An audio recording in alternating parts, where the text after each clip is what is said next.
News at 5। Delhi की Jawaharlal Nehru university से जुड़ा एक वीडियो सामने आया है। करीब 35 सेकंड के इस वीडियो में कुछ छात्र मोदी शाह की कब्र खुदेगी जेएनयू की धरती पर जैसे नारे लगाते नजर आ रहे हैं। बताया जा रहा है कि ये नारे दिल्ली दंगों के आरोपी उमर खालिद और शर्जील इमाम की जमानत याचिका सुप्रीम कोर्ट द्वारा खारिज किए जाने के विरोध में लगाए गए। हालांकि जेएनयू स्टूडेंट यूनियन की अध्यक्ष अदिति मिश्रा ने स्पष्ट किया कि ये प्रदर्शन हर साल 5 जनवरी 2020 को हुई कैंपस हिंसा की निंदा के लिए किया जाता है और लगाए गए नारे वैचारिक थे, किसी व्यक्ति के खिलाफ नहीं। फिलहाल इस मामले में कोई शिकायत दर्ज नहीं की गई है। वहीं इस वीडियो को लेकर सियासी बयानबाजी तेज हो गई है। कांग्रेस ने इसे गुस्से की अभिव्यक्ति बताया, जबकि बीजेपी नेताओं ने इसे देश विरोधी मानसिकता करार दिया। भाजपा नेता शाहनवाज हुसैन ने कहा कि जेएनयू में देश विरोधी ताकतें भारत का अपमान कर रही हैं। मोदी जी और अमित शाह जी के लिए जिस तरह बेहुदा नारे लगाए हैं, इनके खिलाफ कार्रवाई होनी चाहिए। जिस तरह दिल्ली दंगे पर वर्डिक्ट आया, उसको लेकर जिस तरह का हंगामा बर्पा किया जेएनयू के अंदर, ये अर्बन नक्सल है।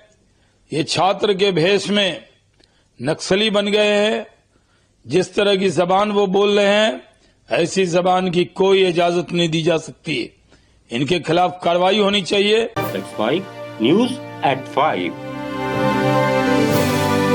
वहीं आरजेडी सांसद मनोज झा ने कहा कि व्यक्तिगत तौर पर मैं मुर्दाबाद के नारों का विरोधी हूं। ऐसे नारों की एक सभ्य लोकतंत्र में कोई जगह नहीं है।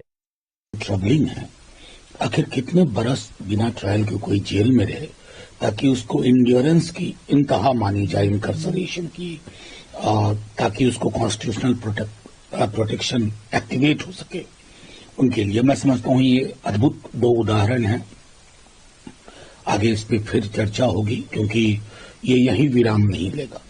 व्यक्तिगत तौर पे तो मैं मुर्दाबाद के नारे का भी विरोधी हूं और कई दफा आपके समक्ष कह चुका हूं। इसलिए जाहिर तौर पर इस तरह के नारों की एक सभ्य लोकतंत्र में कोई जगह नहीं, लेकिन ये सेलेक्टिव आउटरीच किया। इंदौर के भागीरथपुरा में दूषित पानी से हुई मौतों के मामले में एमपी हाईकोर्ट की इंदौर बेंच ने कड़ा रुख अपनाया है। कोर्ट ने कहा कि इस घटना ने देश के सबसे स्वच्छ शहर इंदौर की छवि को गंभीर नुकसान पहुंचाया है।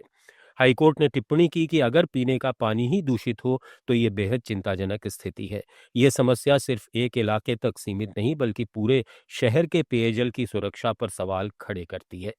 इसी वजह से कोर्ट ने इस मामले में मुख्य सचिव से जवाब तलब किया है। दूषित पानी पीने से अब तक 18 लोगों की मौत हो चुकी है। 110 मरीज अभी अस्पताल में भर्ती हैं, जबकि कुल 421 मरीजों को इलाज के लिए भर्ती किया गया, जिनमें से 311 को डिस्चार्ज किया जा चुका है। आईसीयू में 15 मरीजों का इलाज जारी है। हाईकोर्ट ने सरकार और नगर निगम को निर्देश दिए हैं कि वे नई स्टेटस रिपोर्ट दाखिल करें, जिम्मेदारी तय करें और स्वच्छ पेयजल को लेकर ठोस कदम उठाएं। मध्य प्रदेश कांग्रेस अध्यक्ष जीतू पटवारी ने कहा कि इस समय उनकी सबसे बड़ी जिम्मेदारी पीड़ित परिवारों से मिलना, उनके साथ खड़े होना और उन्हें न्याय दिलाने के लिए देश और प्रदेश में आवाज उठाना है। कांग्रेस इस मामले को लेकर सड़क से सदन तक संघर्ष करेगी और पीड़ितों को इंसाफ दिलाकर रहेगी। रिस्पॉन्सिबिलिटी जो मर गए लोग, जो पीड़ित हैं लोग, उनसे मिलने की, उनकी शोक संवेदना में खड़े होने की, उनके लिए देश और प्रदेश में उनकी आवाज उठाने उसके लिए हम जा रहे हैं। ठीक है, एक छावनी में तब्दील कर दिया गया है। तमाम लोगों को जिनने हत्याएं की हैं वो अपने पाप को छुपाना चाहते हैं। ठीक। न्यूज एट 5 में फिलहाल इतना ही। जुड़े रहिए लेट्स माइक के साथ। आप सुन रहे थे let's mic more than radio. Follow कीजिए हमें हमारे सोशल मीडिया प्लेटफॉर्म्स पर। It's time for news. It's time for more than radio. Presenting the first radio news app, Let's Mic.